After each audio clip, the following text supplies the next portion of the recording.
Tuesday, 29 October. Welcome to the President's Daily Brief.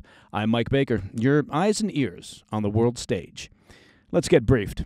In today's show, new insights into Israel's retaliatory strike on Iran reveal what is a significant blow to Iran's missile production capabilities, and, at the same time, a notable setback for Russia's defense industry.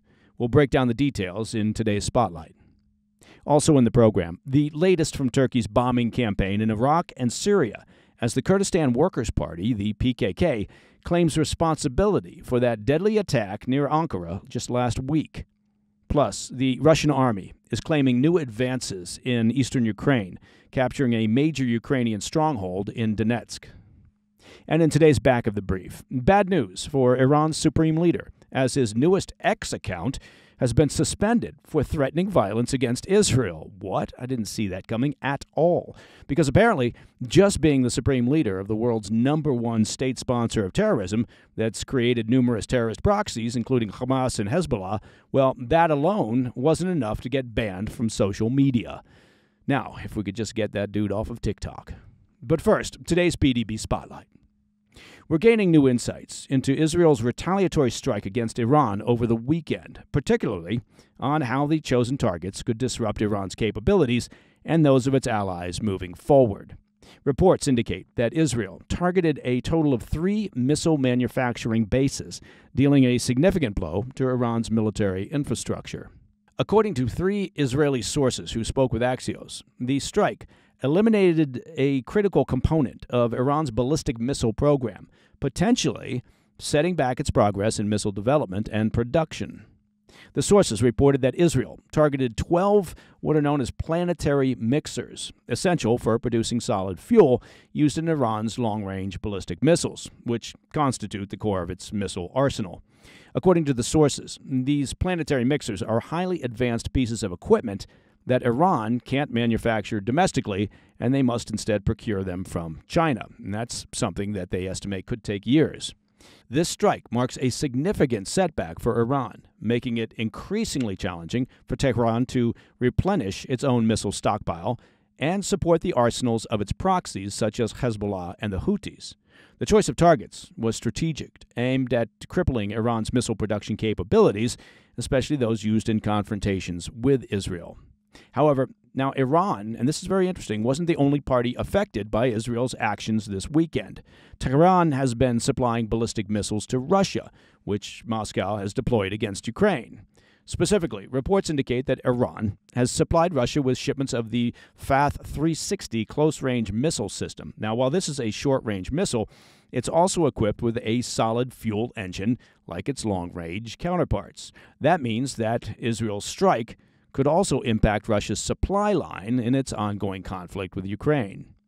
Now, in the category of the world's a small place and nothing happens in a bubble, in early August, the New York Times reported that Russia had begun delivering advanced air defense and radar equipment to Iran at the request of the IRGC, the Iranian Revolutionary Guard Corps. This delivery, as we now understand, was more than a goodwill gesture, of course. It was a calculated move to shield Iran's ballistic missile industry, which is crucial to both Iranian and Russian strategic interests. Now, despite these efforts, Russia's air defense systems ultimately failed to protect Iran's facilities from the Israeli strikes, exposing a vulnerability in both nations' collaborative defense strategy. As the Wall Street Journal highlighted yesterday, Israel's airstrikes didn't just devastate Iran's missile production infrastructure, they also delivered a reputational blow to Russia's arms industry. Despite Moscow's calculated move to supply Iran with advanced air defense systems, including the S-300 installations, there were 3 of those provided, these defenses failed to prevent significant damage from Israel's 100 fighter jet assault. This is only the latest in a series of embarrassments for Russian air defense technology. Ukrainian forces have previously succeeded in targeting both the S-300 and the more advanced S-400 systems. With these systems in use by Russia's closest allies and biggest arms customers, that would include China and India and Algeria, their vulnerability, well, it casts a doubt on Russia's standing as a reliable arms supplier on the global stage. All right, coming up next. Updates on Turkey's bombing campaign in Iraq and Syria following that deadly attack last week near Ankara. Plus, the Russian army is claiming advances in eastern Ukraine, capturing a strategic stronghold in Donetsk. I'll have those stories when we come back. Welcome back to the PDB. Let's turn our focus to Turkey, where the Kurdistan Workers' Party, known as the PKK, has officially claimed responsibility for the deadly terror attack on Turkish Aerospace Industries, that's a major defense firm near Ankara, sparking swift retaliatory airstrikes by Turkey on PKK strongholds in Iraq and Syria. The PKK attacks last Wednesday left 5 dead and 22 injured, as the PKK fighters used explosives and weapons to target the Turkish Aerospace Industries facility, which is key to Turkey's defense and aerospace industries. The PKK, in a statement on Telegram, referred to the assault as a, quote, act of sacrifice by its so-called, quote, Immortals Battalion. As we previously reported on the PDB, the PKK is a group that's listed as a terrorist organization by Turkey, the U.S., and the European Union, and it's waged an insurgency for Kurdish autonomy in southeastern Turkey since the 1980s. And that's a conflict that has claimed tens of thousands of lives. The group regularly operates from northern Iraq, prompting Turkey to conduct airstrikes on PKK strongholds there, and in Syria, where affiliated Kurdish groups maintain a presence. In response to the Ankara attack, Turkey's Ministry of National Defense launched a series of retaliatory airstrikes hitting over 130 PKK-related targets across Iraq and Syria since Wednesday, reportedly destroying shelters and storage facilities and other PKK infrastructure. Turkish President Erdogan, according to state media, stated, quote, we will eradicate terrorism at its source, asserting that those responsible for the Ankara attack entered Turkey from Syria. Erdogan added that Turkey's military actions will continue until the PKK is defeated, stating, quote, no terrorist organization attacking our country will be able to realize its hopes, end quote. However, Turkish strikes led to civilian casualties, particularly in northern and eastern Syria. The Syrian Observatory for Human Rights, that's a UK-based war monitor, reported that 27 civilians were killed in the 24-hour escalation.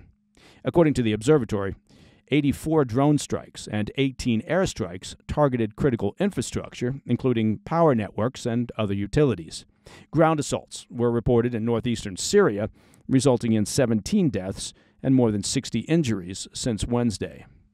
The Turkish military maintains that its operations focused on neutralizing combatants and dismantling the PKK's support infrastructure, denying allegations of targeting civilians. In addition to its military campaign, Turkey launched domestic security raids against suspected PKK sympathizers. Turkey's interior minister confirmed Friday that 176 individuals suspected of PKK ties were arrested in nationwide operations.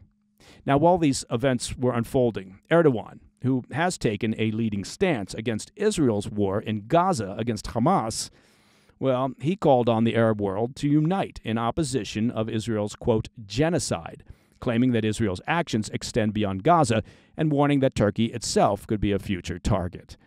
Erdogan went further and labeled Israeli Prime Minister Netanyahu, quote, the Hitler of our time, which is ironic since the Kurds in Turkey have also referred to Erdogan as the Hitler of our time. Okay, they haven't, but maybe you get my point.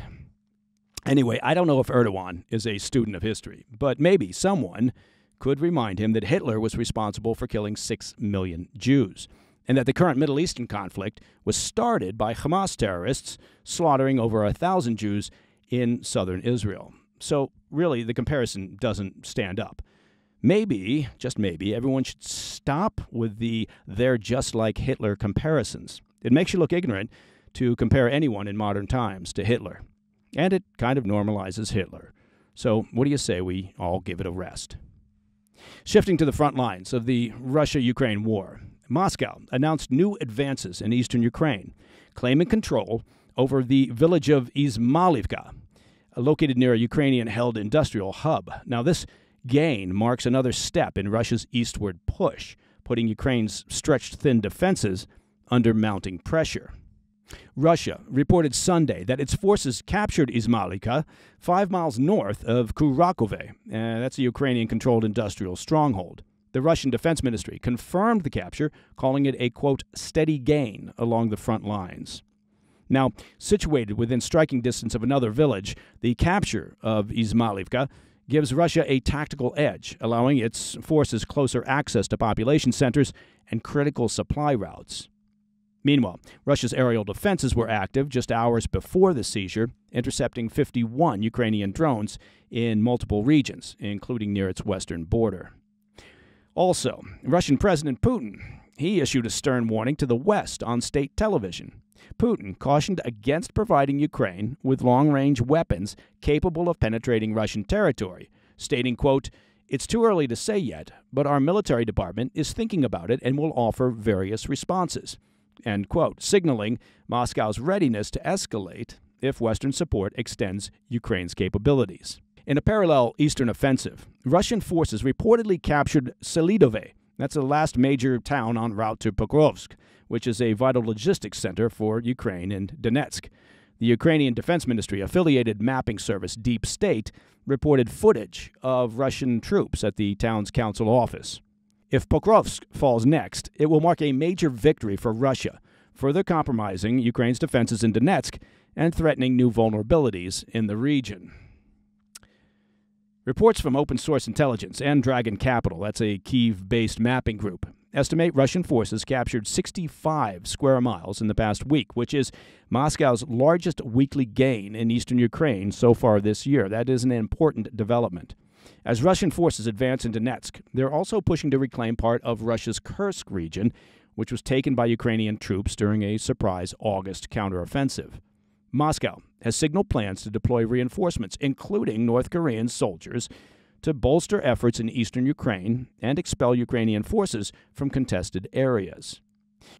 With each frontline gain, Russia's position grows stronger, and Putin's over-the-weekend warning to the West signals that Moscow may adjust its military approach should Ukraine obtain extended-range weapons.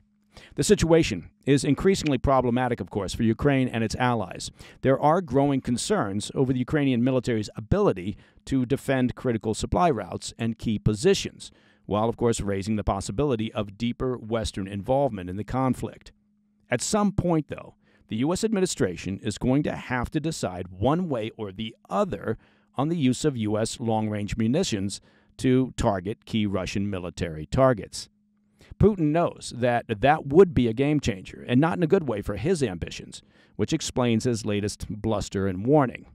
So far, fear of escalation with Russia has kept the Biden-Harris administration from authorizing the use of U.S. weapons on a wider range of targets inside Russia. But without that authorization, there is a real possibility that Putin will continue making gains on the ground, capturing more territory, and eventually being the one who dictates terms of any settlement, if there is a settlement. Look, at some point, you either push all your chips into the center or you look for a tactical exit.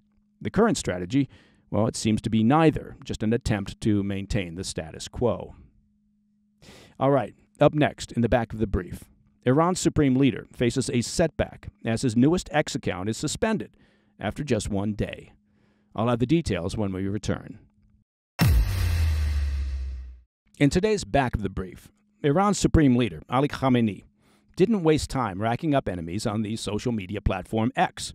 Now, his brand new Hebrew language account, he has other accounts in different languages, was suspended just 24 hours after launch, following a threat-laden post aimed at Israel, warning it had, quote, made a mistake in striking Iran over the weekend. Khamenei's first post on the Hebrew account read, quote, "In the name of Allah, the merciful and compassionate," which, of course, set the tone. By Sunday night, X had shut down his Hebrew account.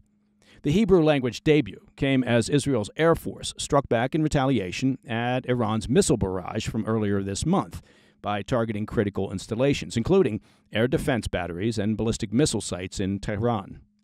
Khamenei's suspended post was deemed inflammatory. Well, yeah, there's a surprise. The supreme leader of Iran, a nation with the stated objective of destroying another nation, posts something inflammatory. Who could have seen that coming? The Supreme Leader's post read, quote, "The Zionist regime made a mistake by retaliating. He warned that Iran would, quote, cause Israel to understand what kind of strength, ability, initiative, and will the Iranian nation has," end quote. Now, for X, that was a bit too much, despite its policies allowing state entities some leeway on violent and hateful content. Now, how does one decide just how much leeway to give a nation when it comes to posting violent content? It's important to note that neither X nor owner Elon Musk has commented on the ban. But Khamenei's other accounts in Persian, Arabic, English, and Bengali remain active, echoing similar threats. Apparently, it's only inflammatory if it's in Hebrew. People are like, geez, did you see what the Supreme Leader posted about Israel on the Hebrew language site? I don't know, it just comes across somehow less violent and inflammatory in English. My point is I'm missing the logic train on this one. Now, this is not Khamenei's first time getting booted off of social media. Meta kicked the Supreme Leader off Instagram and Facebook earlier this year after his support for Hamas's 7 October 2023 terror attacks on Israel, and, of course, for also posting one too many dance clips. However, the quick takedown of his Hebrew account on X shows Khamenei's efforts to provoke Israel are testing the patience of social media platforms, though this time X did respond faster than expected. And that, my friends, is the President's Daily Brief for Tuesday, 29 October. If you have any questions or comments, please reach out to me at pdb@thefirsttv.com. And don't forget, not that we would let that happen, but to listen to the show ad-free, become a premium member of the President's Daily Brief simply by visiting pdbpremium.com. I told you it was so simple. I'm Mike Baker. I'll be back later today with the PDB Afternoon Bulletin. Until then, stay informed, stay safe, stay cool. Hey, thanks for tuning in. If you enjoyed this video, don't forget to hit that like button and leave a comment, a really positive, nice, and kind comment. That would be appreciated. And if you're not already subscribed to our channel, make sure to subscribe and turn on notifications so you don't miss any of our daily updates.